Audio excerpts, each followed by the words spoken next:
I think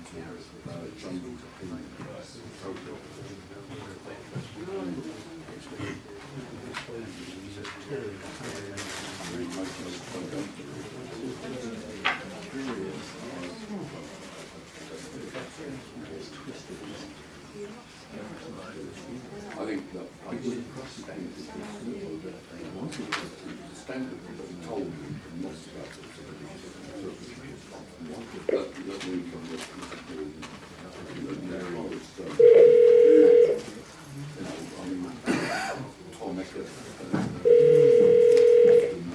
Larry Hancock. Good morning, Larry. How are you? I'm fine. Hello, Stuart. And you're there, ready and waiting to talk I'm here, to us. ready and waiting with lots of acronyms and special terms. And how did your weather improve today? Not really. No, it's pretty awful. Okay, happy I'm here. It's St. George's Day, though. Well, then it's bound to improve later on, right? Yes.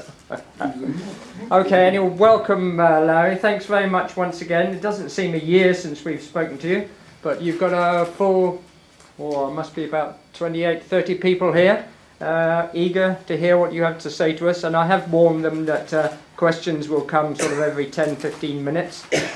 So we'll do it like that. But anyway, welcome, Larry.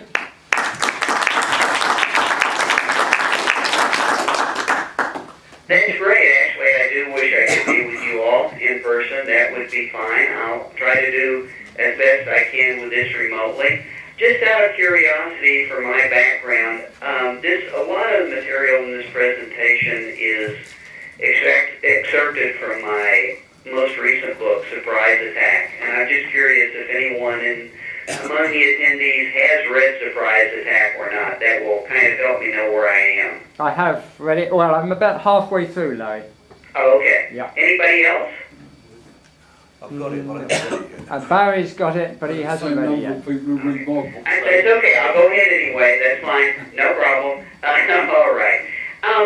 Kind of to set the stage for this and my approach in this talk, which is, I'm sure, different from much of what you're receiving, is this talk is basically a matter of looking for anomalies.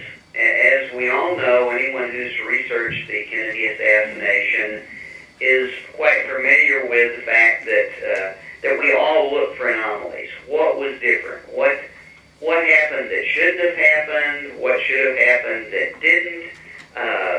Hundreds of people have pored over the response of the Secret Service, the protective action offered by the Secret Service, how well the Dallas police performed afterwards in controlling the crime scene, handling evidence. Hundreds more have looked into immense detail at activities in the autopsy of Bethesda. Again, looking for anomalies. What shouldn't have happened? What was standard practice? And what do we really see? In the hope that that will give us a clue as to any elements of conspiracy.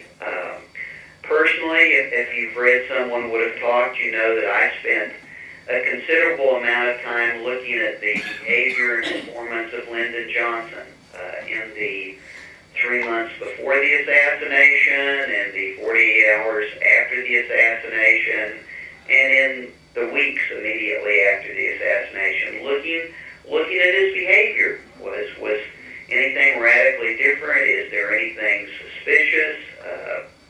Anything that you wouldn't expect? So, in concept, this talk is just that. It's looking for anomalies. And my thought was, a lot of folks who believe in a larger conspiracy, a grander conspiracy, assume that there must have been a great deal of control after the fact. A lot of key people involved or with knowledge, and so that's the question here. Basically, in looking at the national security response, do we find anomalies? Were people doing what they should be doing? And that's what we'll be looking at today. And it does have a lot of terminology that goes with it, which is why I'm fully prepared to stop at any point and take questions about this activity which is sort of uniquely American. You wouldn't find necessarily these procedures and protocols as a matter of British national security. Certainly, some of them are, but there are a lot of unique things going on with the American national security system, so that means some of the terminology may not be familiar. If we would go to the next slide, then, one of the starting points is, of course, to determine what really is involved in the national security response. What groups are there? What groups are supposed to be involved? What individuals are involved? What are their tasks, their functions, their duties? What should they be doing? And as we see, the first category, obviously the first category to talk about and to really get a good understanding of what they should have been doing would be the Secret Service. And most of us concentrate on the Secret Service before and during the assassination. Not much is made really in JFK literature of what they should be doing immediately after the shooting, for the next several hours, for the next day. And so stop for a minute and let's think of what they should be doing. One of their primary duties following any national event involving the president or the vice president is communications. If you studied this, you know that the White House detail, in conjunction with the communications agency at the White House, go into extreme measures, and certainly in those days more extreme measures perhaps than we do today, because they didn't have access to digital communication, satellite communication, sat phones.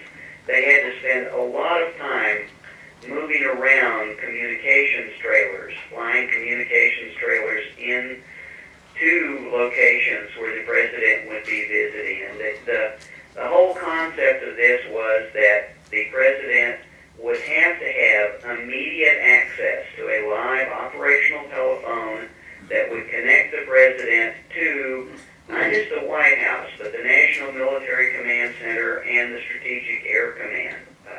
The protocol for that was that anywhere the president was standing at any given time, he needed to be able to pick up a phone within 2 to 3 minutes and assume duties as Commander-in-Chief. And we see that in Dallas. They flew a communications trailer into Dallas in a transport plane. It was out at Love Field. It was fully staffed. And they had an extensive radio network going amongst the Secret Service throughout the motorcade. So this whole point is, was anything peculiar? Did that network get used the way it should have after the fact? Was the Secret Service in communications with the White House Situation Room as well as their own chain of command? Because it is up to the Secret Service to apprise essentially the national principals in command of security system about what's going on, and those people are really supposed to be available to the Situation Room. President Kennedy himself established the Situation Room just before the 1962 missile crisis and used it quite extensively. We'll get into that in a little bit as we review what should have been happening in the Situation Room, but a large extent of the Secret Service responsibility is to maintain situational awareness of what's happening to the president in any national emergency, what's happening to the vice president, and for that matter, what's happening to the people in the chain of succession to national command. They're also responsible for the post-attack protective response, both for the president and the vice president, which means these are the people that not only are supposed to do it themselves, but they are the people that are supposed to call on the military, call on the Air Force, call on the other assets available to provide presidential and vice presidential protection. And it's very interesting as we look across several national emergency events to see whether or not they actually do that. Another thing that, And just out of curiosity, Stuart, how many people in the room have heard of continuity of government? Something Peter Dale Scott writes a lot about recently. Got Not one, the phrase. 2, 3, 4, 5, 6, probably a quarter of the room, just Okay. under. It's kind of interesting because Peter has focused on that in a couple of his recent books and a lot of his talks. Continuity of government just simply represents the point that there are procedures and protocols in place so that if something happens to the commander-in-chief, something happens to the Secretary of Defense, there's a line of succession, and that line of succession involves moving personnel into emergency facilities, securing personnel, getting them into communications. Basically, it's a measure to ensure that there is no, what you would call, decapitation of the American government. And this, actually activating this and affecting a lot of it is the responsibility of the Secret Service, something that really doesn't get talked about a lot. Recently, in the past year, I had the opportunity to interview one of the individuals who was part of this system back in 1963 and talked to him about how continuity of government was activated. And he was very adamant that indeed it was activated in 1963. People started to be relocated. And the interesting thing is that it was activated by Mr. Rowley, the head of the Secret Service, which is not at all out of line because it is the Secret Service that makes sure that all of these people get into place and have security. They're the ones who are supposed to collect the Speaker of the House, who is third in succession to the presidency. So this is what the Secret Service should have been doing in 1963. And as we'll look over time, I'll look at the Reagan shooting, I'll look at 9/11, and we'll look at how the Secret Service performed on these other occasions to see if we find anything anomalous or out of line. Were they doing the right things in 1963, and did they do similar things on those other occasions? Another major element that's involved in this is the White House Situation Room. The Situation Room, as I said, was established by President Kennedy. It contains the core of communications within the White House and within the administration, any given administration. It's constantly manned 24/7. It has watch officers who are in communications instantly with similar watch centers, not only in the military, but in the FBI, the CIA, NSA. Basically, it's the responsibility of the White House watch to consolidate all that information, provide information back to those other locations, but have it on hand for the principals of the administration. And when I'm saying the principals, I'm talking about those people that are involved with national security. Secretary of Defense, Secretary of State. There are several, the people that meet as part of the National Security Council in any given administration.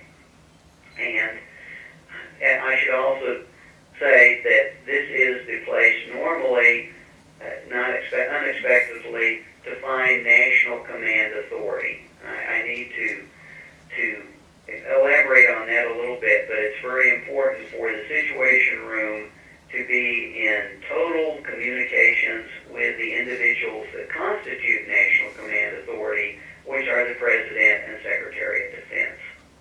Let's go to the next slide. Okay. So, in addition to the Secret Service and the White House Situation Room, what else goes on during any national crisis in the United States? Another major location that plays an important role is the National Military Command Center, which is located in the Pentagon. Again, it's set up to have absolutely essential communications with all branches of the military, all the services, all the active military commands, and this is where normally during any crisis the Secretary of Defense would be found. It's important to remember, and I know there's been a lot of talk over the years in the Kennedy assassination about what the Joint Chiefs were doing.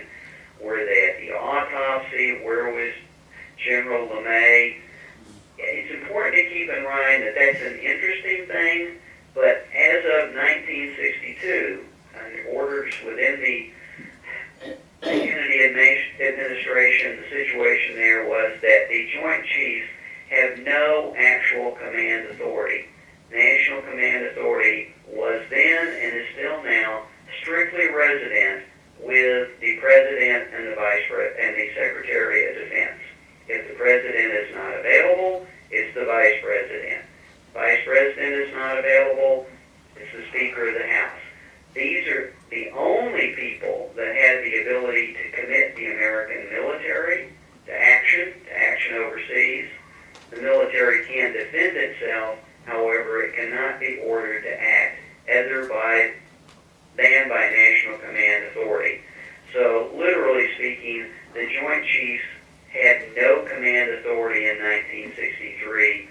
They existed at the Pentagon only to relay orders from the President and Secretary of Defense to their services. And the National Military Command Center's primary role is to communicate those orders to the different military commands and security agencies to make sure that the defense condition is communicated effectively and to send out alerts, emergency action messages which go to the nuclear commands, and to participate in activating the PSYOP as required. Now here's a new term, PSYOP, fascinating term which I write about extensively in Surprise Attack. It stands for the Single Integrated Operations Plan, which is kind of an innocuous term until you realize that this is the total nuclear response of the United States. The PSYOP is the plan for deploying and using nuclear weaponry among all the service. And at that time, that included not only the Air Force and the Navy, but the Army, and thousands of tactical nuclear warheads in Europe, a lot of nuclear weaponry in Britain. And those communications are coordinated through the National Military Command Center and the time through Army, Navy, and Air Force special communications channels. I'm kind of probably going on at length at this because I realize some people may not understand it, but it's very important if you're going to look back at these events over the decades and see how well the National Military Command Center functioned. Just to make a couple of side remarks, a lot of you, if you follow American politics, may realize that there's been a huge political debate over the last few years over the role of Secretary of State Hillary Clinton in regard to the attack in Benghazi. The fascinating thing about that is that virtually none of the people that talk about that realize that the Secretary of State has absolutely no authority, no resources, and no assets, and could not legally do anything in regard to an attack on an American embassy or consulate overseas under any circumstances.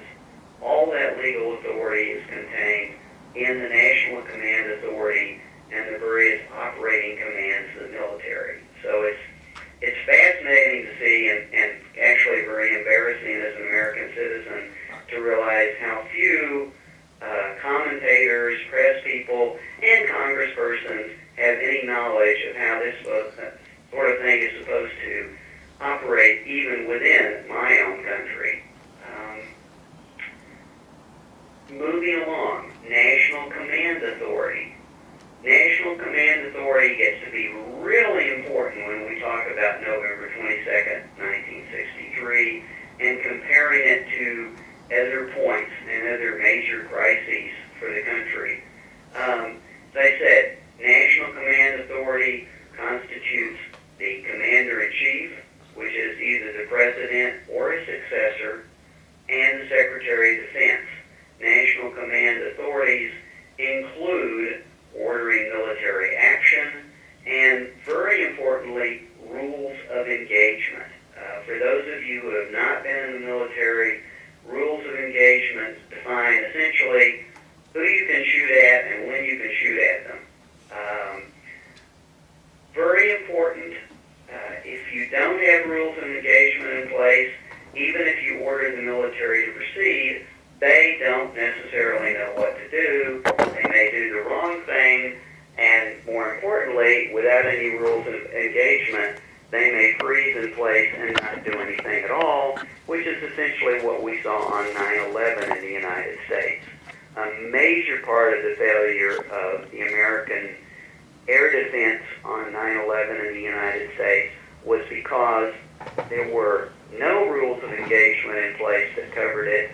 The rules of engagement could only be set by our Secretary of Defense, and our Secretary of Defense was AWOL on 9/11. A harsh statement, but if you read Surprise Attack, I have no problem defending it. Other aspects of national command authority obviously are succession plan, the continuity of government, controlling the PSYOP, issuing changes in defense readiness condition, and authorizing military response. So I think I'll stop for a moment at this point. This may have been sort of boring for some folks who are not interested in crises, but it is for those of us who are, and see if there are any questions at this point.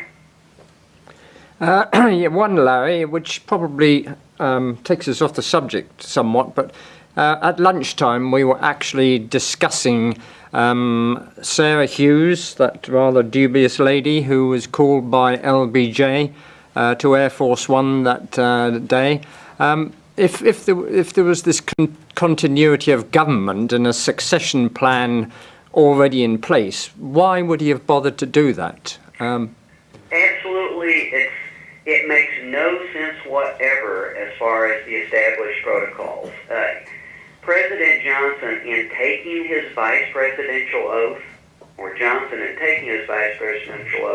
had already been given the authority, all the authorities he needed for succession as Commander-in-Chief. There's just nothing from a legal standpoint that he gained from being signed in as president. Now, conceptually, and the point has been argued that he did it for the sake of legitimacy, in order to reassure the public. A counter-argument would be that he did it so that there could be no action taken to prevent him from assuming the presidency. That takes you into the area of suspicions, of course. The third cut would be that Johnson so badly wanted to be president that he wanted that, and he wanted to do it for himself, and he wanted to do it immediately. You get into all sorts of mind games. But I guess, Stuart, the answer is it was not necessary, and that's why that question was passed through the Situation Room. It was passed to Robert Kennedy. He discussed that point with several people, and none of the people he was talking to quite understood why he was asking it, because it made no sense.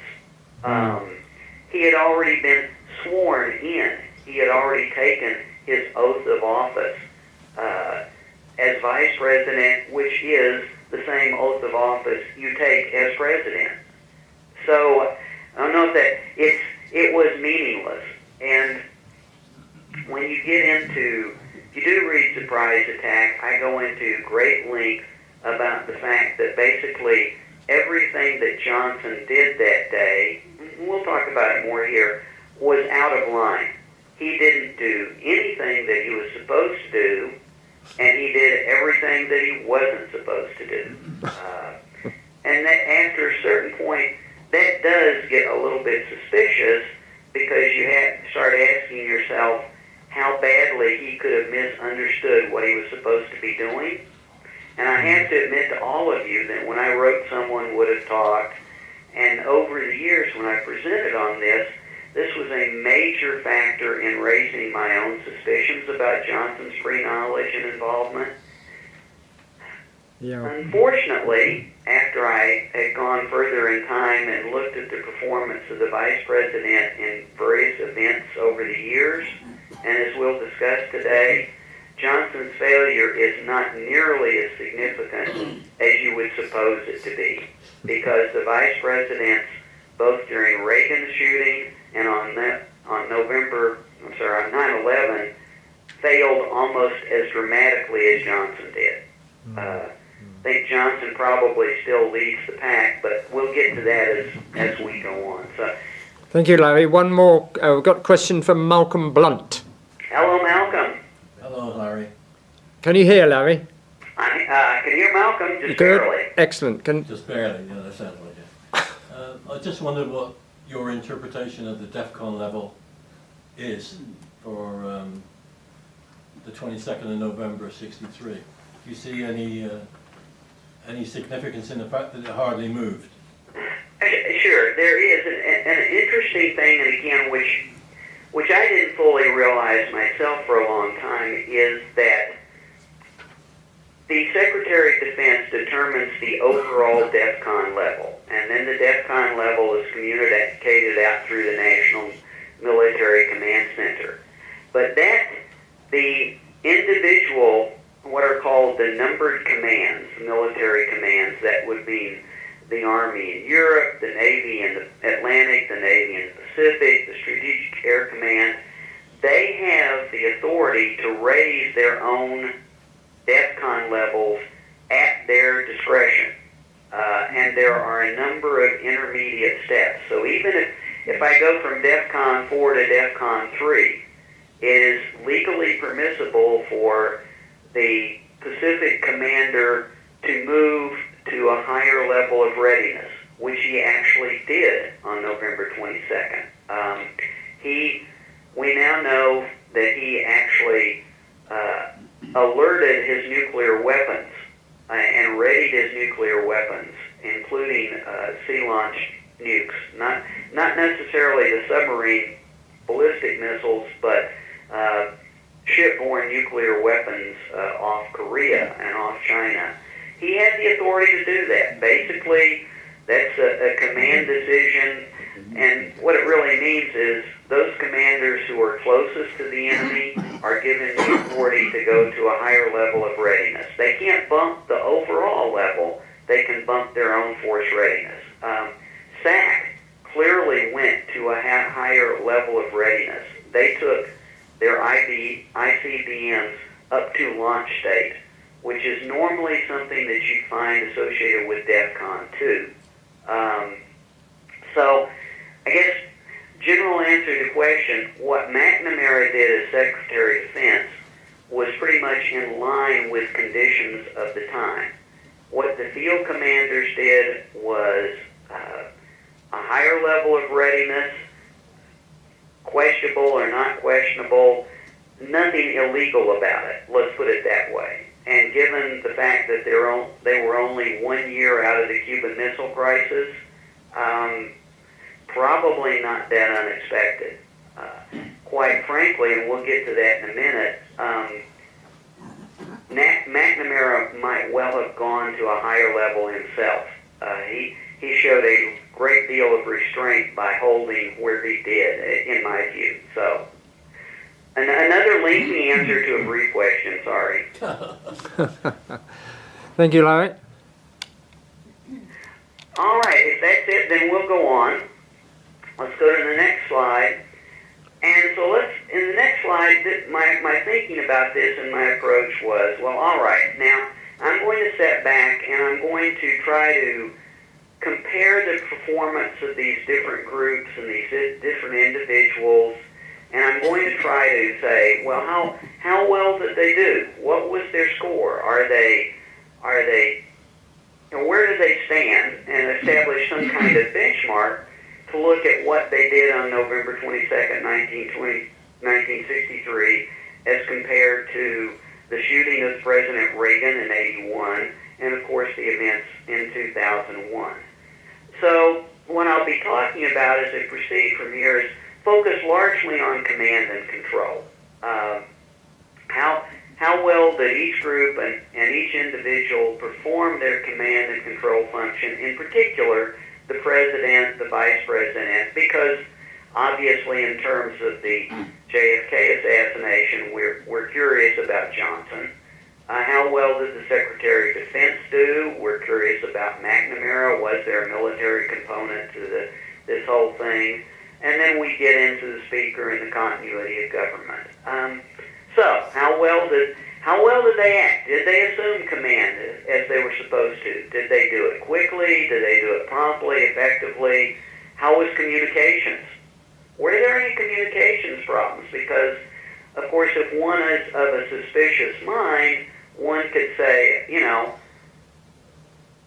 were somebody playing games with communications to isolate part of the command structure? Was the president, or was the vice president having problems? Was the president having problems? Was the Secretary of Defense having problems? Was somebody trying to contain and control the overall national security response to make sure it didn't go out of control and just resulted in what they had wanted, which was the elimination of a president, for example? What was the timeliness? Did people delegate well? And did people put rules of engagement in place? Because I can't be too strenuous to say if someone does not assume command and make sure the military and everybody else has the appropriate rules of engagement, the whole response fails. So let's go from there and go to the next slide and look at the JFK assassination in 1963. And I'll talk about my ratings and talk about the issues. First of all, the Secret Service performed not well at all before the assassination in Texas, and they performed equally poorly afterwards. What does that tell you? Well, for one thing, it tells you that they weren't good before and then bad before and then suddenly good afterwards. They were just poor all the way through. Terrible communications after the fact.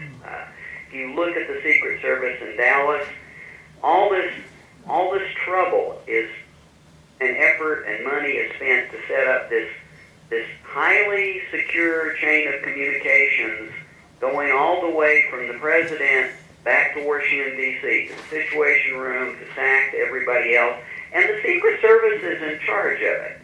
They brought along the White House communications staff to run it, but these are the guys that control it and are holding the radio telephones in their hands. And for those of you who have studied it, did those radio telephones get used after the assassination? And almost 98% of the time, no, they did not. Everybody went into the hospital at Parkland, and everybody started running around taking over the hospital telephone system, jacking phones together. The whole thing, that's not how it's supposed to work. For one thing, none of those lines are secure. There's no ability to make them secure.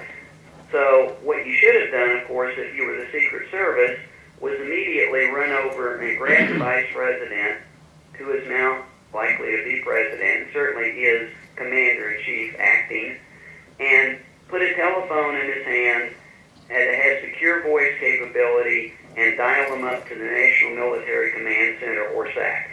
Assuming that he's in panic mode because he's been shot, you do it for him. One of his military aides does it for him. Somebody does it for him, because this is the guy that's in control. And the way the protocol runs is you got 15 minutes after an incident like this, and after 15 minutes, the Russian ICMs are already impacting. So by the time they got to the hospital, we're behind the curve anyway. So for those of all of you who have studied what happened at Parkland, is this what happened? What I expected to hear was a resounding no. Well, it certainly wasn't operating properly, no. No, not at all. Either these guys did not understand what they were supposed to be doing. You've got to be asking why you would gone to all the trouble to do this and then not use it. Even the Secret Service personnel themselves were calling out of the hospital rather than on their own network. Okay, so this is not good at all. Protection. All right, this is 1963. The ground rule in 1963 at the height of the Cold War is that what you're going to expect if the Russians decided to preemptively strike the United States is you're going to expect decapitation, which means the Russians are smart enough to take out the President, the Secretary of Defense, and everybody in the higher levels of command structure so that nobody can issue those commands and there's no retaliation, and they win. So, what would you expect if the President is shot in Dallas? Somebody is immediately going to be coming after the Vice President. So what kind of protection did they provide for the Vice President and new President at Parkland? Well, I think Youngblood acted in the car, didn't he? But after that... Is there a military cordon around the hospital? Are there any guys with automatic weapons in the hall? No, you got like 3 Secret Service guys with pistols, and they're punching out people that try to get into the emergency room. Now, that's all well and good, except if this were really an attack and a Russian Spasnets unit is about to take out the Vice President, we'd be over and done. So, not to be too dramatic about the whole thing, no, they didn't provide any kind of effective security at the hospital. What about the airplane? What about Air Force One? Any military there? Any air cover there? Anything to prevent, a private plane from flying right over and crashing into Air Force One? No. None at all. No security for the aircraft. Now, we'll get to that in a minute, but again, I was suspicious of this. This is terrible. This is either nobody knows their job or nobody is able to do their job under stress. So at this point in time, you'd have to say this is suspicious because it really is bad. Okay, White House Situation Room. Going to give a C. The reason I do that is the whole reason the Situation Room is there is because it's to serve as the hub of communication to the National Security Council members within the government, which means they're supposed to be there and they're supposed to be in touch with matters through all of the watch officers and the communications that are unique. Were they there? You've all studied this? What was going on in that day in 1963? Where was the Secretary of Defense? Where were all these people?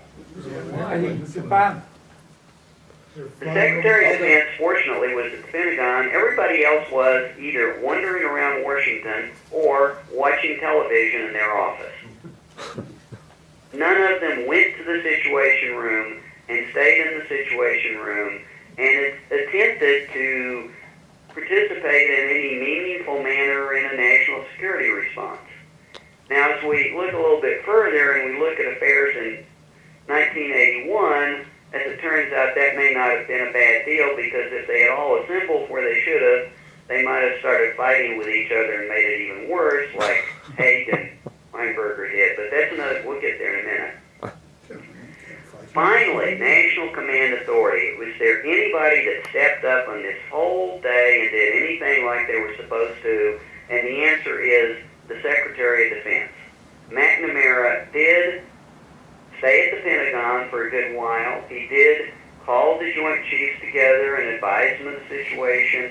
He did go to the National Military Command Center and ensure that alert and DEFCON messages were issued.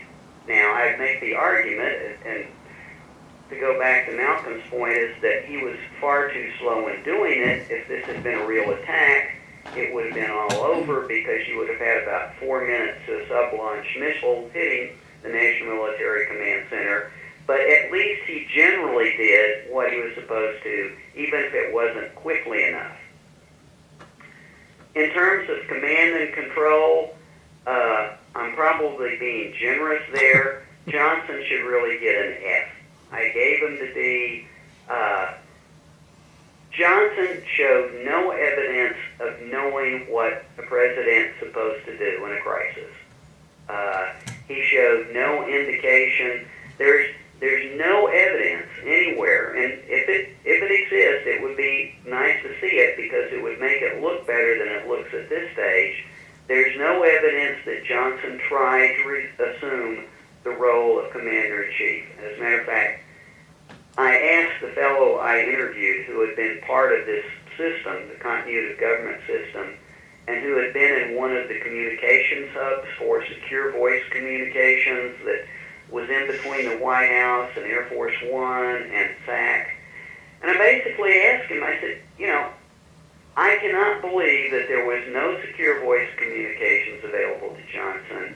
I can't believe that Johnson totally failed to contact any of these people. So I want you to go on record and tell me. And he said, well, I won't go on record, but no, he didn't. Johnson totally,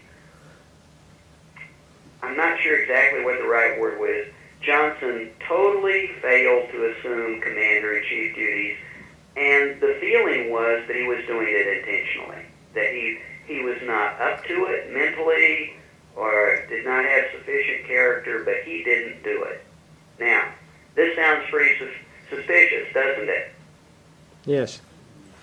It would sound really suspicious in isolation until we see what our next two presidents or vice presidents did in 1981 and 2001, and generally speaking, it's just as bad. But, so, one of the things after looking at it, I did come to the conclusion is Johnson had no preparation, no training.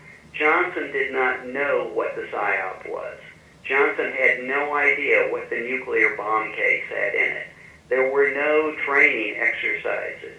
There had been no, the vice presidents were not allowed to participate in any nuclear readiness exercises.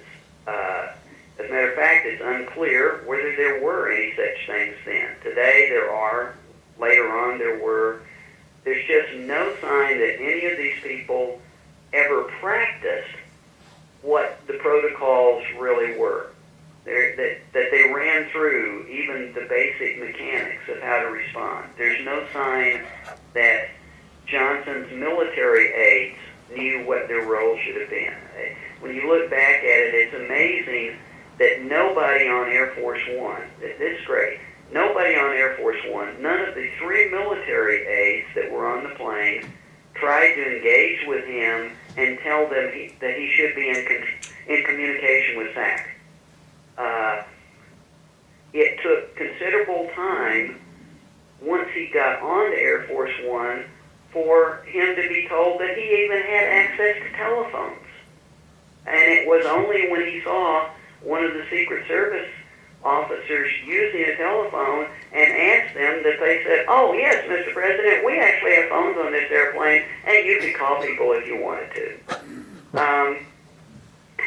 That's insane, but that's what appears to have happened. So, all in all, the national security response in 1963 was pretty darn bad. And that gives us our kind of basic benchmark to see, is it pretty bad in isolation, singularly bad, suspiciously bad, or is this the way it goes? Questions at this point? Larry? Barry Keane? Yes. Hi.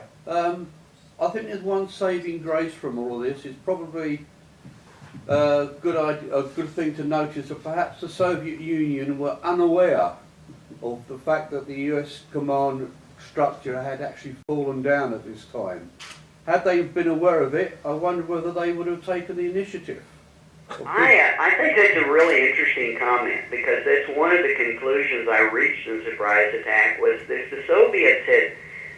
the Soviets realized how poorly we responded, there are a couple of times that are documented when the Soviets almost did engage in a preemptive strike, but it appears they had no idea that we were as poorly prepared to execute as we were, especially in 1963. The interesting thing, which brings up an interesting point, you almost wonder, somewhere did the U.S. military not study, the Soviet military not study this? Did the Soviet military not, they have people sit around on staffs that look at what the other guy does, and they seem not to have evaluated how poorly we performed. On the other hand, we now know that they were extremely concerned that we might strike at them in response. But they don't seem to have studied it, and there is no evidence that we ever studied it for ourselves. You can find what are called after-action reports and studies within the military of almost any major military event, because the military wants to know how well it did and ostensibly correct itself. And these days, all of these types of actions, national emergencies, have exercises to prepare for them and after-action exercises to evaluate them. None of that existed in 1963, and I could find no. For example, the Warren Commission. Part of the Warren Commission study was to allow the Secret Service to look at itself, right? This shows up in their after-action response, shows up nowhere in that study. A lot about protection, but none about after the fact. And I can't find any sign the military looked at it. So, in response to your question, yeah, it's probably really good the Soviets didn't realize it, and it's amazing that we don't appear to have realized it ourselves. And that will become clearer when we get to the next event, which you would expect to be different, but actually wasn't that much.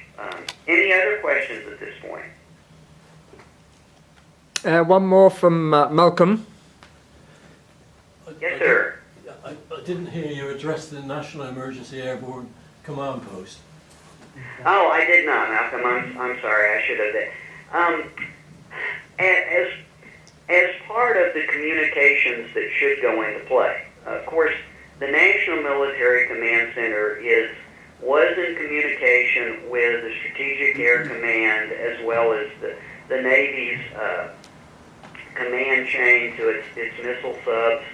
And SAC maintained an emergency airborne command post, and there was also an emergency national airborne command post with the codename Silver Dollar that was supposed to be a backup for the commander-in-chief. It was supposed to be an aircraft stationed outside of Washington that was supposed to be available to the commander-in-chief, Secretary of Defense, several of the principals, and would function as an airborne civilian command center in the case of an attack, if you managed to get the aircraft off the ground effectively in a timely fashion. So you had SAC with airborne command post, you had the civilian airborne command post with a full battle staff on board, as a matter of fact, which happened to be conducting an exercise that day and was airborne. Coincidence. The Coincidence. interesting thing to me is, without going into details on both of those, is, of course, one of the first things that should have happened in Texas is that Air Force One should have started doing comm checks. It should have done a comm check to make sure that it had effective communications with Silver Dollar, the backup aircraft flying out of Washington, as well as the full SAC network. There's no sign that it did so. Actually, early in the day, before the flight from Fort Worth to Dallas, Air Force One did do a SAC command check to at least kind of verify this is where the president is, this is the right channel to be using. But after that, for the rest of the day, the transcripts certainly show no communication between Air Force One and any of the military commands that it should be reaching. Now, why is that? Were they really in communications and it's been wiped from the transcript and we don't see it? Well, A, that's embarrassing. There's nothing particularly, this is a routine thing they should have been doing. There would be no reason to excerpt it. If there's something being said that's secure, you might leave it out when you edit the transcript or the tape, but there's no reason to take out just regular comm checks. Because that is embarrassing. It looks like somebody is not doing their job. And Malcolm, you probably know, and some people know, that a lot of us have tried at length to talk to survivors that were on Air Force One, especially the comm guys on Air Force One. I've had some contact with one of them. Deborah's had extensive contact with one of them. And what I'll tell you at this point is they won't talk. They will say very little about that day other than their personal emotions. What my suspicion is, and this is just my speculation, is that once Johnson was told that there was a telephone, and once everybody else in Washington and other locations wanted to start getting in touch with Johnson and people on Air Force One, all that traffic that could have occurred that was military in nature got subsumed to all the civilian calls. And these guys were so busy handling all these contacts and connections that they weren't doing the military side of the job that they should be doing. Now, the problem is, of course, if you're that pure poor comm operator and the president is telling you who to call and set up patches to, that's what you do. You know, you're taking orders. So I think the rest of it fell by the side. And it wasn't done when it should have been done. And somebody should have been disciplined for that.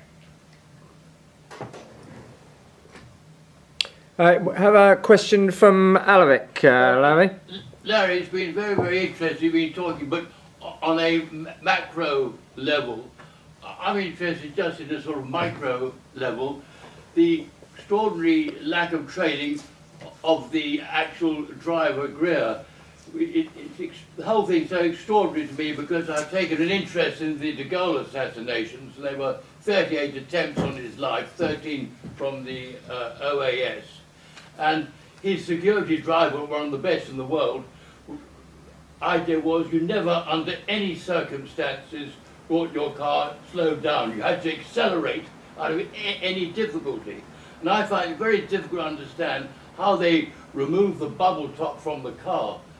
It wasn't a bullet shield. But if anything, if they had a bubble top there, if anything had hit that bubble top, the driver should have been told to accelerate right out of difficulty, not to consult Kellerman, not to consult the president. It should be in the clear order, and everybody in the car should have known what his order was. You put your foot right down, and you go right out of the problem. And that's what General de Gaulle's security driver did.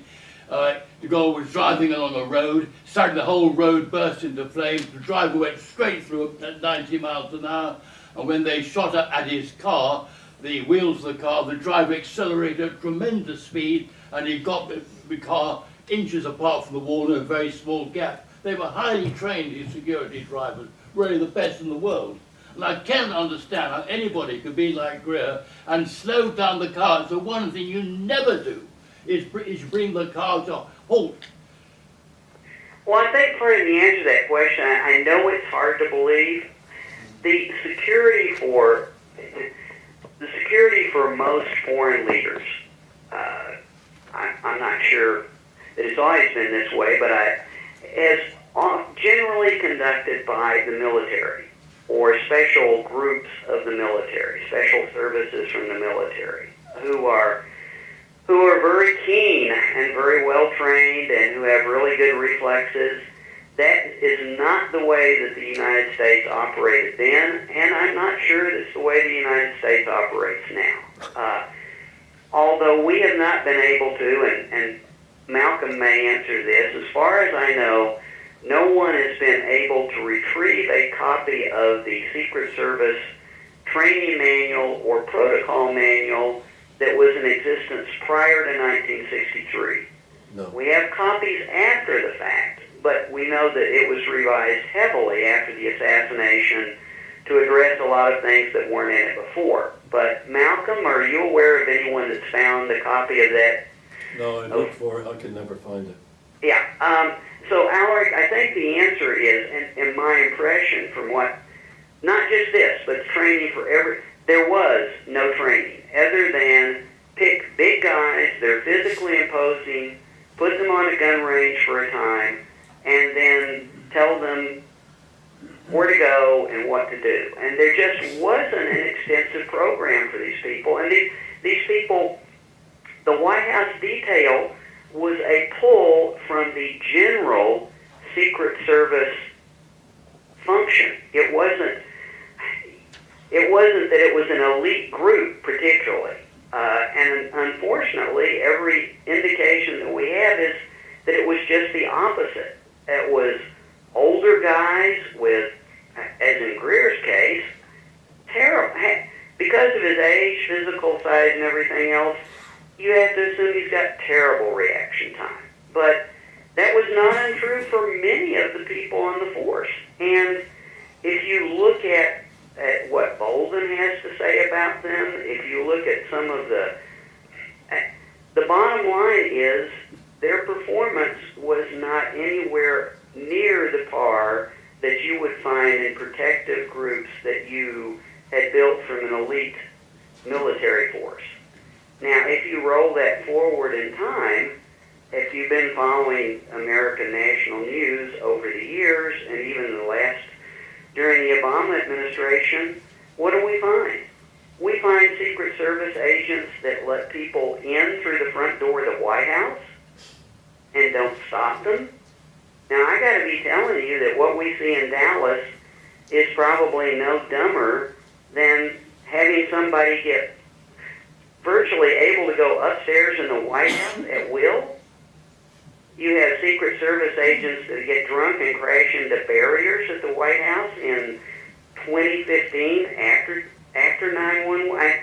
It never seems to get any better.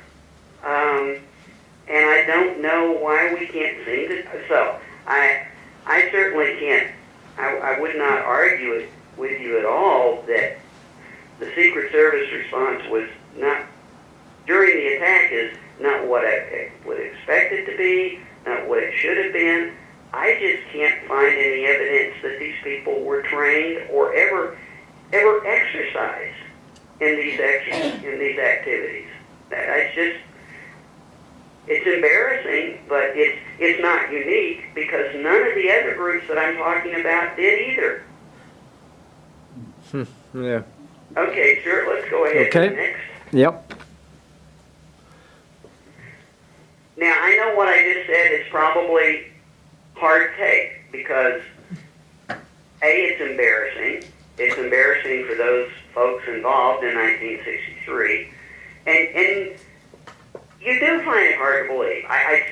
Like when I was just studying JFK, I just was appalled. How could this be? Let's look at what happened in 1981 when the American president was shot. How well did the Secret Service perform then? They actually did far better in 1981.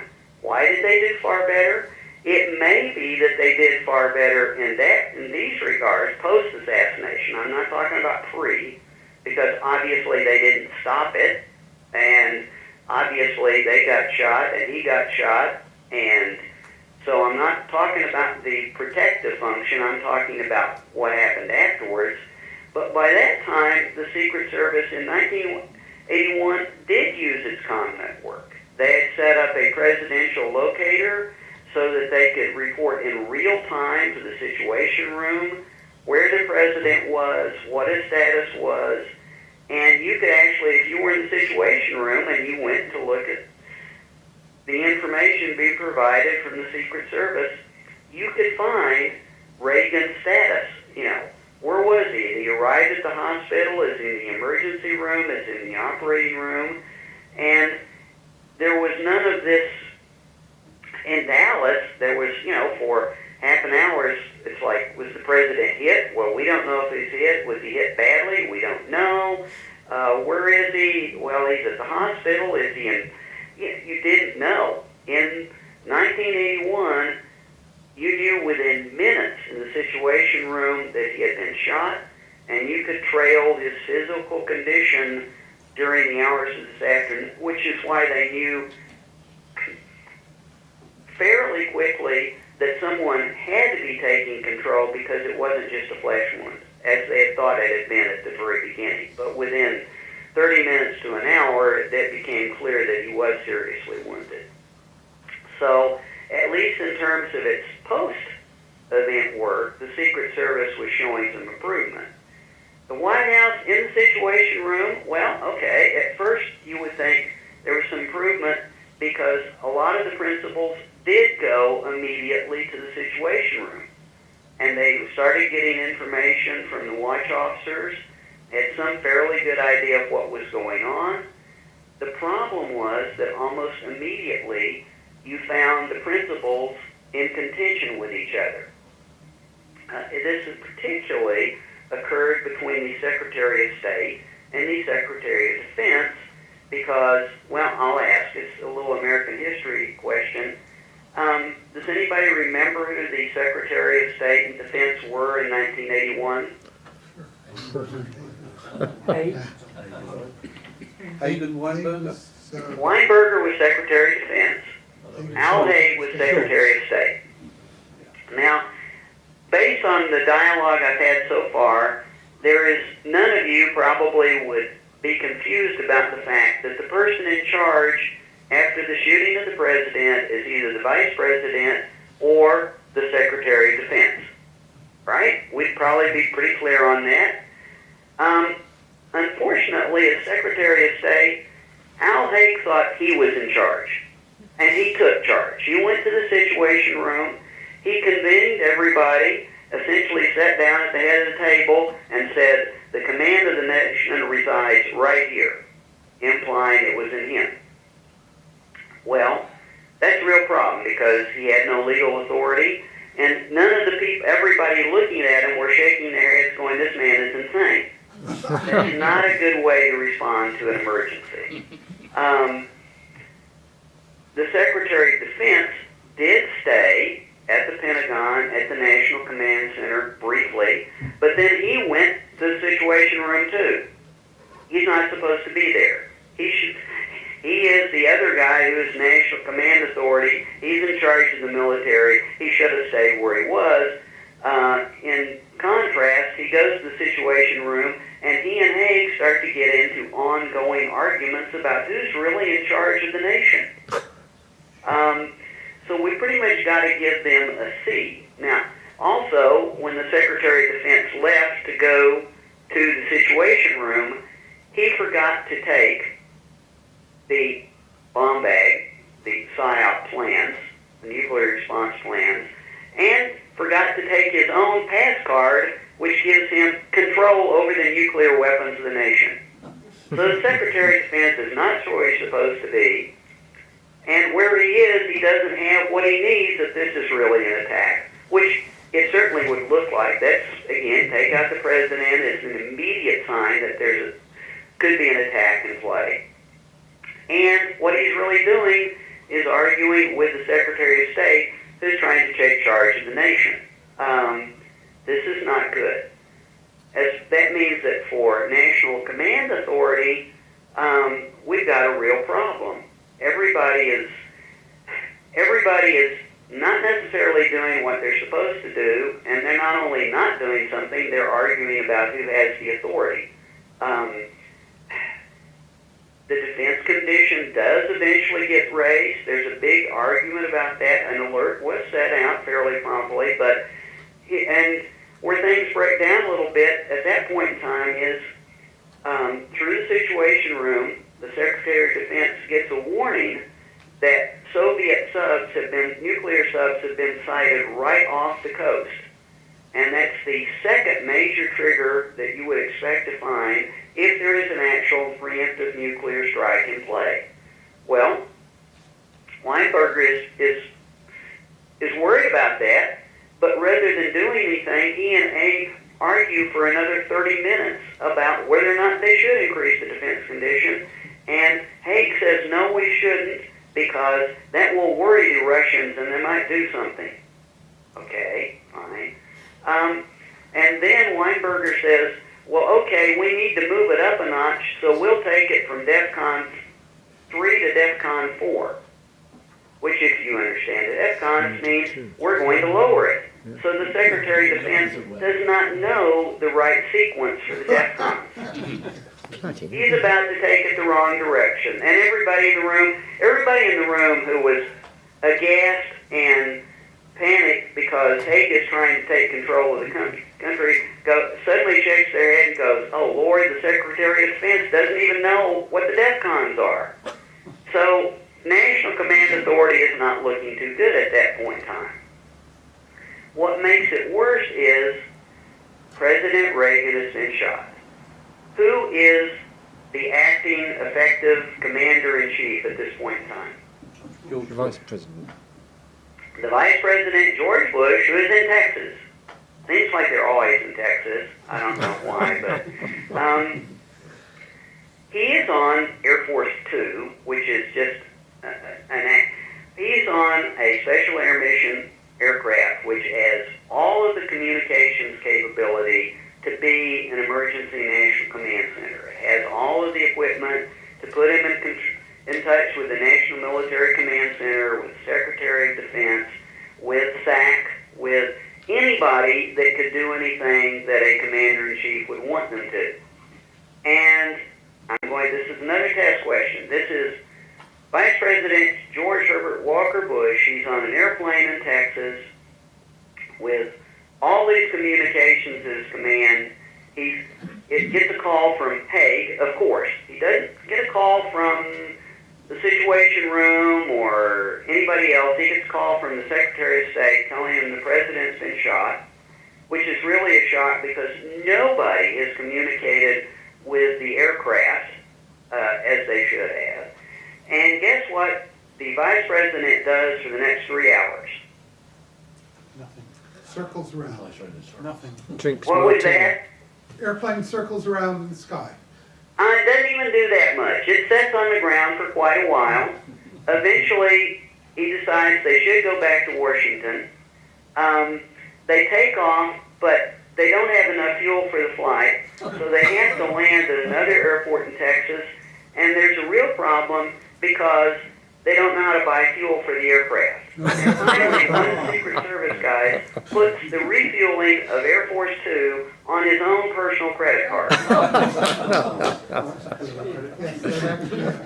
Okay, this is a signal on the press right now. Okay, let's talk about protective response.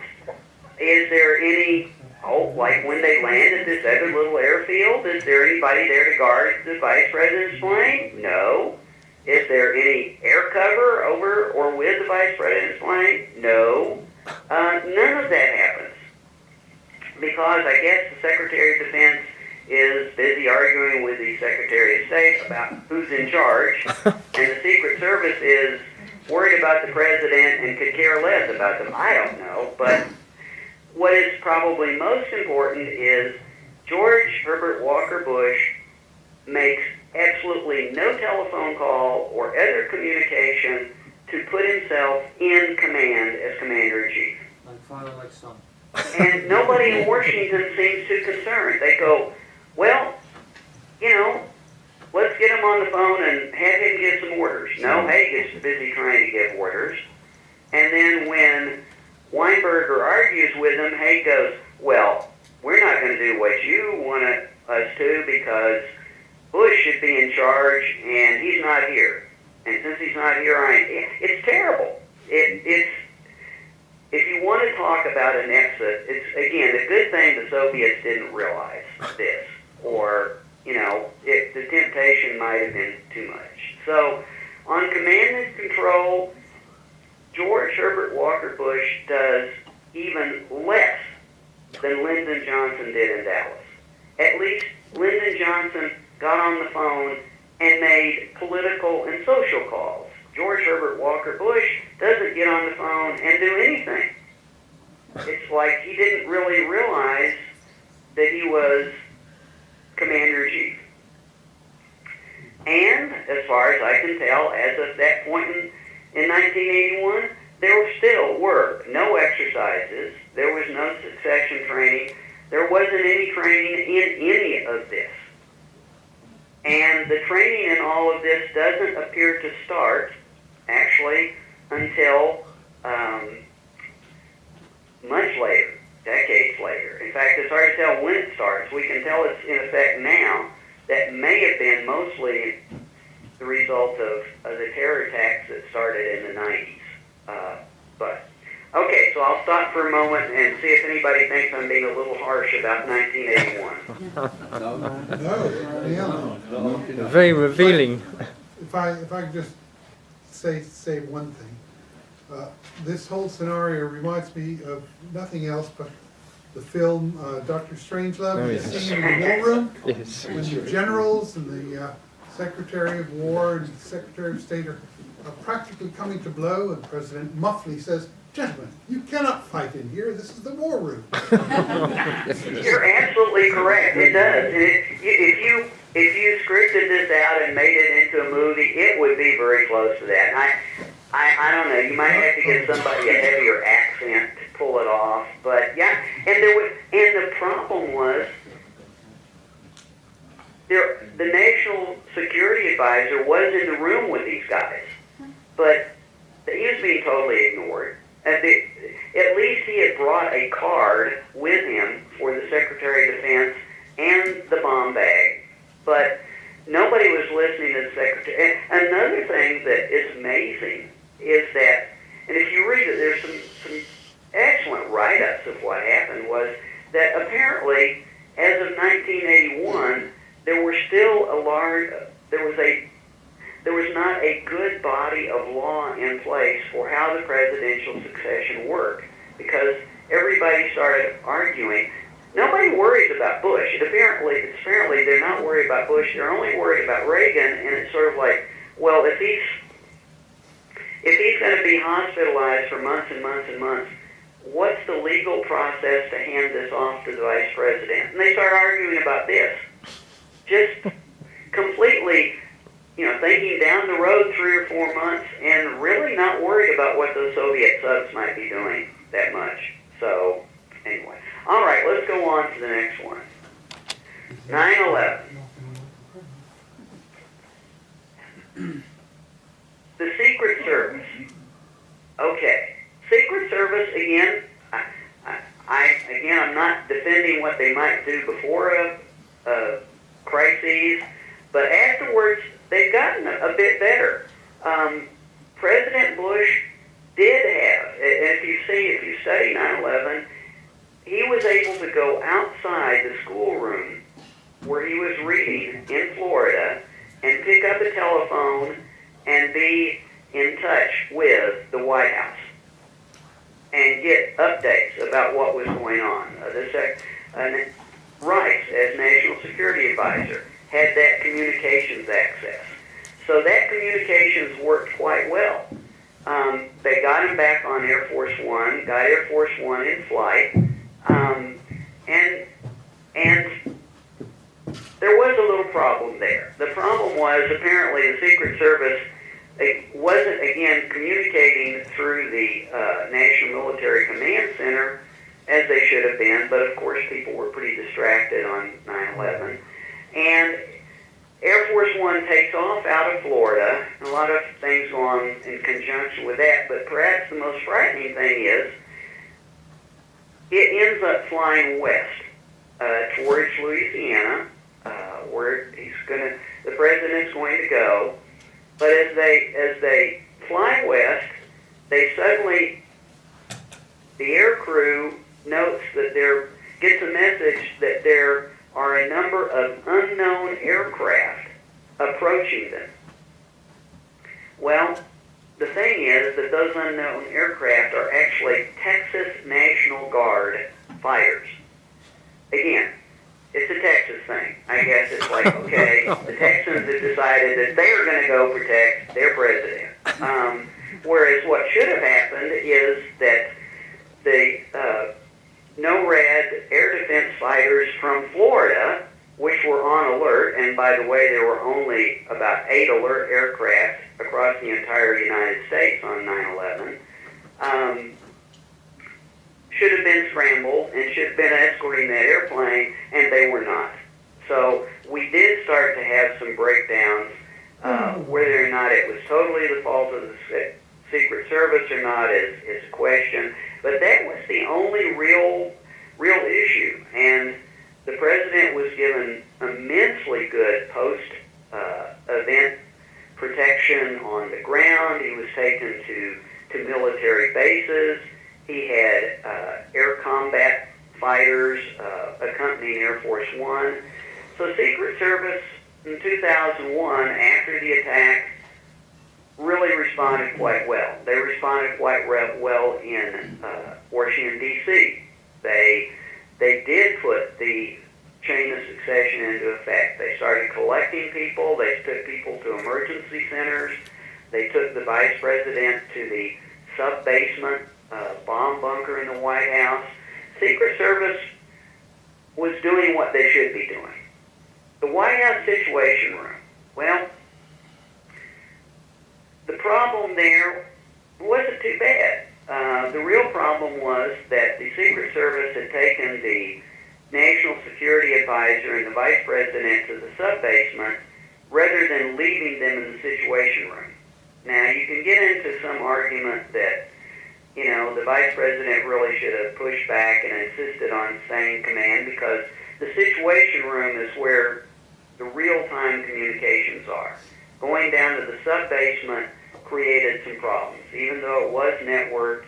One of the problems, and this is not really funny at all, but this whole situation left the person in charge of the national security response of the United States as being Richard Clark, who was an advisor to the National Security Advisor. He had been a terrorism consultant and guru for 3 administrations. The one thing you can absolutely say is this guy knew what the protocols were, knew what should be done. Nobody else did. The vice president didn't. Nobody knew what should be done. Fortunately, Richard Clark did, and just through a chain of sheer circumstance, was in the right place at the right time to be put in charge, because essentially both the vice president and the National Security Advisor bailed and left him upstairs in the Situation Room. This almost has to be a divine act of providence because it left the one person who knew what to do in charge. And he started a teleconference and actually started doing things. I made some mention, no matter how good communications are, people can always be the problem. And Clark himself said that he had a real hard time staying in touch with the vice president in the White House bunker because the vice president's wife was there, and the vice president's wife kept hanging up the national security teleconference line so she could turn the volume up on the TVs and watch what the newscasters were saying. Which proves that all planning can be defeated, by reality, I suppose. But he finally called somebody else and said, that was in the bunker, and said, could you go over and make sure that she can't hang up that phone? Because that's the only way we have to get orders from the vice president, and he's the only one we have to talk to. And I'll get into that in a minute. Okay, so we have some difficulties there, but at least we have Clark in charge. At the National Military Command Center, we have some problems. Why do we have some problems? Because this is a different type of incident than any that we've ever encountered before in the other incidents. It's not a physical attack on a president. But what should have happened, of course, is the Secretary of Defense should have immediately moved to the National Military Command Center, should have sat himself down and started issuing orders and directives, including, in this case, rules of engagement. And one of the reasons that that was particularly important in September 2001 is that summer, a directive had been issued from the Joint Chiefs that essentially said all responses to air threats, any military response to an air threat, has to come from the Secretary of Defense, and the Secretary of Defense has to sign off on it, and you're not allowed to do anything without the Secretary of Defense's approval, and it contained no rules for engagement. And it's been thoroughly established as of this point in time that there were no rules of engagement for air threat over the United States. So what's the problem here? Well, somebody has to take control, and somebody has to take the burden of making decisions real time. And for those, again, who have studied 9/11, where was the Secretary of Defense during all this? Anybody? Okay, let's guess. Was he in the National Military Command Center? No. Okay, good guess. He stayed at his desk, apparently watching television, made no attempt to assemble the Joint Chiefs, apparently made no attempt to essentially take command and control. There's an argument as to whether he even joined either the Air Threat Teleconference or Clark's National Security Teleconference. If he did, he didn't say anything. And then after the strike on the Pentagon, he went outside apparently to help, not really thinking about what his responsibilities were, and was gone for 45 minutes. So at this point in time, President Bush is not in communication with anybody from Air Force One. He's not assumed his role as Commander-in-Chief. The Secretary of Defense has not assumed his role as Commander-in-Chief. The only person essentially functioning as Commander-in-Chief is Richard Clark, who has no legal authority at all, other than that he might be given by the Vice President, and the Vice President is in the sub-bunker with his wife hanging up the telephone. So have we improved? No. Well, not with Dick Cheney. I'd say there's a pattern emerging here. I'm sorry, we'll get to Cheney in a minute. It's hard to be sympathetic towards Cheney, but the fact remains, and this is kind of an interesting fact, Cheney did assume a certain level of command. He issued orders. He did approve a certain level of rule of engagement. He did, when Clark could get in touch with him and tell him what he needed authorization to do, Cheney gave it to him. Now, an interesting fact is that as the morning went on, and as Rumsfeld finally showed up and joined in and participated in anything and got briefed on what was going on, Cheney told them that he'd given the orders to shoot down aircraft. They'd already shot down several commercial airliners, which was a total untruth, and just showed that Cheney had no clue what was really going on. But at that point in time, Rumsfeld objected and said, "You don't have the legal authority to do that. Only I do. It's me or Bush." And you got to wonder what Cheney would have really thought when he said that. It's like, well, okay, where were you? But at least Cheney did give some legal support to what Clark was doing. And that's about the best we can say for command and control. The Vice President the President was absent. There's no sign that he, just like Johnson in 1963, Bush shows no sign of taking command. We don't have a transcript from Air Force One on 2001. It would be fascinating to see it, and I think the reason we don't have it is it'd be too embarrassing. As far as we can tell, all Bush did was to go write a speech. And I don't mean to be judgmental. It seems like these folks don't think of their commander-in-chief responsibilities, they think of their political and leadership concerns, because that's what they are. They're not really military people, they're really politicians, and they just don't make that transition successfully under crisis.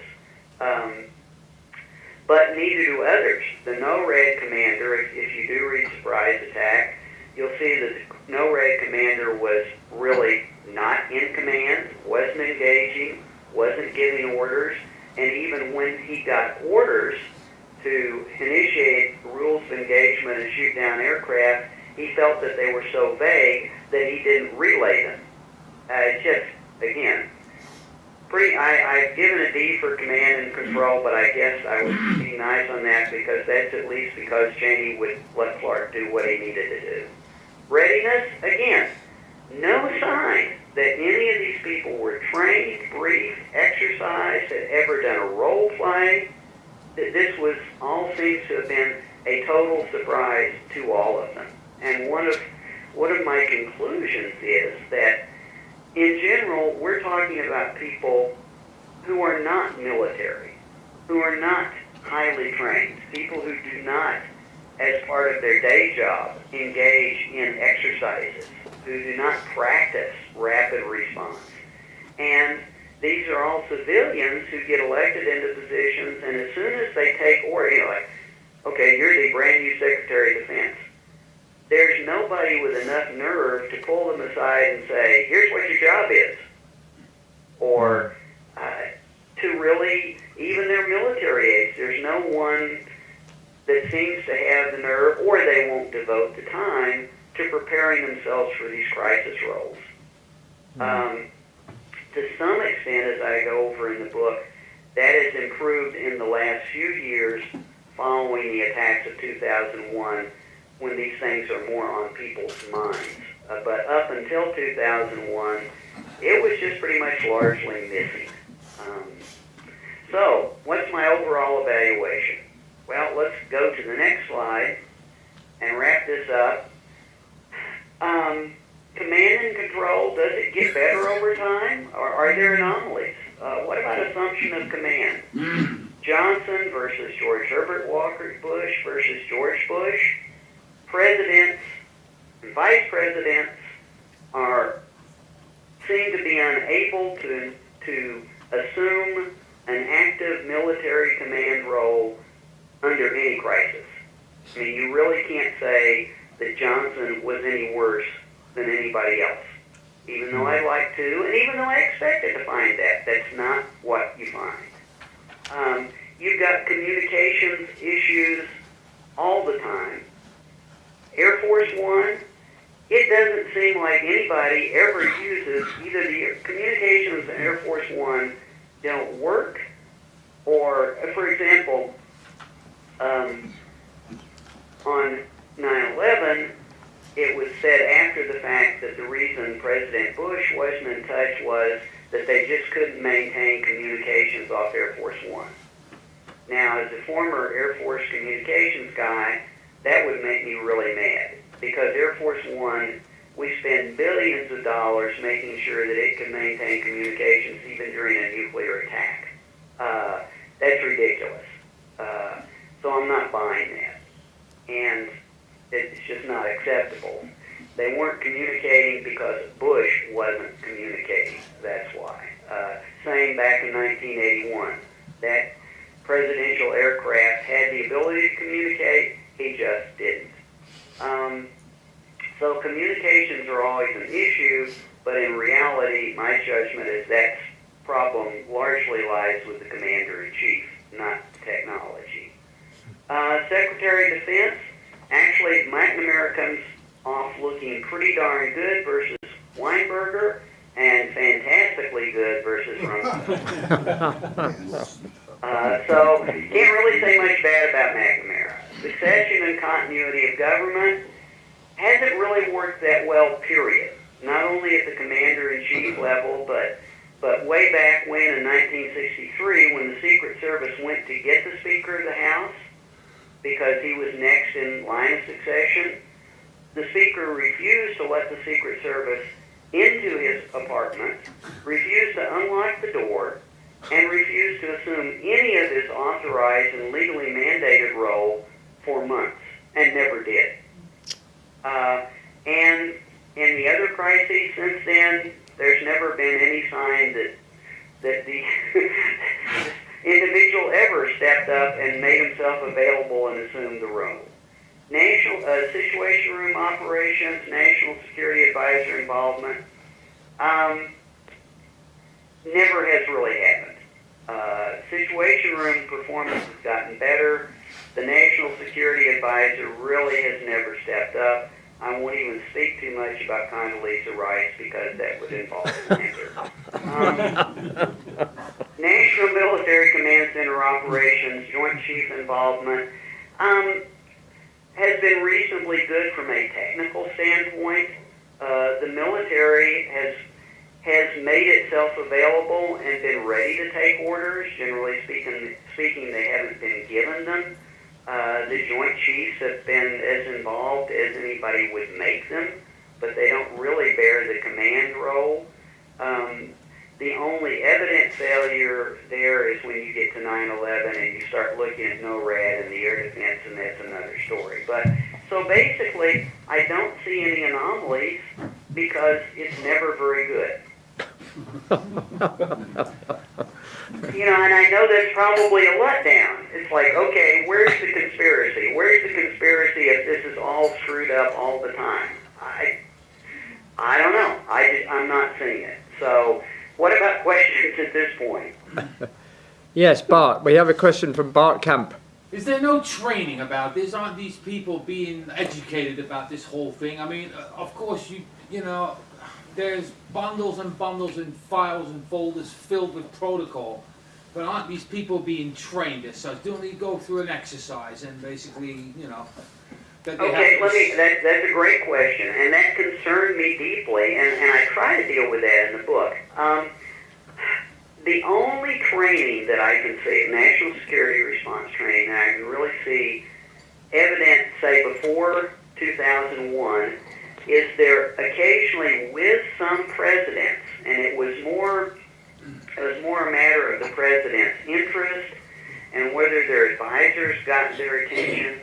Some presidents were very concerned about their nuclear response commander-in-chief role, and they did actually participate in exercises. Richard Nixon did not. Gerald Ford did. Nixon seems to have been so tied up in Southeast Asia that he generally even lost interest in the strategic responsibilities of his job. The one person that stands out I'll go a little further. Clinton was involved in one exercise early in his presidency. They actually started the exercise. They gave him the PSYOP manual, which is the manual that the president is supposed to read and gives him his options in releasing nuclear weapons. It goes all the way back to Jack Kennedy saying he wanted more options. Apparently Carter had never been through it. And as he started reading it, he said, "This is really too confusing. You guys just rewrite this because I don't know what I do in a real attack." And as far as we can tell, they never rewrote it, and he never tried it again. As far as we can also, it appears that the president's PSYOP codes and bomb bag went missing for some better part of a year during the Clinton presidency, and nobody really noticed it or was concerned about it. Moving forward in time, the president that was most concerned, this is very interesting, most concerned, and because one of his advisors had worked on national emergency response and had worked communications at the White House and military communications, he managed to get Reagan involved. And the military does exercises all the time. Let me be clear. The military exercises all this stuff all the time. Not the other branches, not the Secret Service, but the military. And he managed to get Reagan involved in a military exercise and actually role play as commander-in-chief. But Reagan wouldn't was so uncomfortable with it that he delegated someone else to act as president so he could just watch. He clearly didn't know, but this is a smart man. It's like, okay, I'm going to have somebody else step up here, and I am going to learn something because I'm going to see how they do it. Apparently, Reagan was immensely affected by this exercise and the real meaning of nuclear engagement, and it made a big impact on him. He participated in several other exercises, and this was one of the major turning points in his administration that led him towards proposing nuclear talks with the Soviets. So we don't see that after Reagan. Now we see it. Following, and actually I go over this in the book, following 2001, and starting during the Clinton administration, in response to some of the terror attacks, the U.S. started having routine terror exercises on a national level. Dirty bombs, national catastrophes. Clinton did involve himself.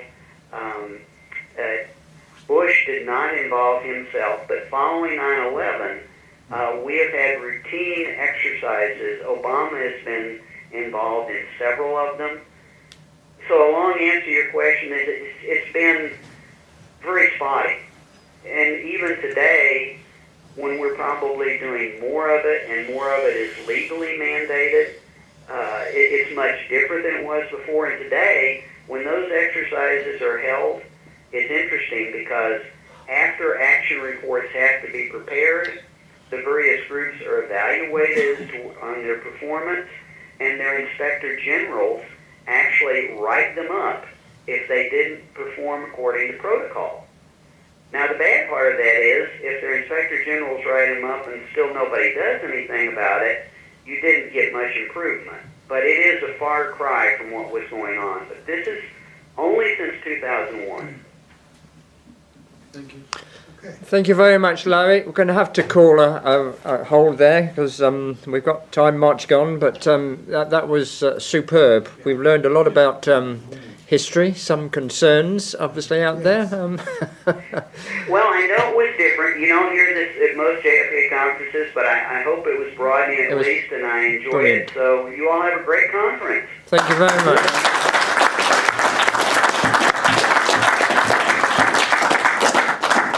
Thanks, Larry. Cheers now. Bye-bye.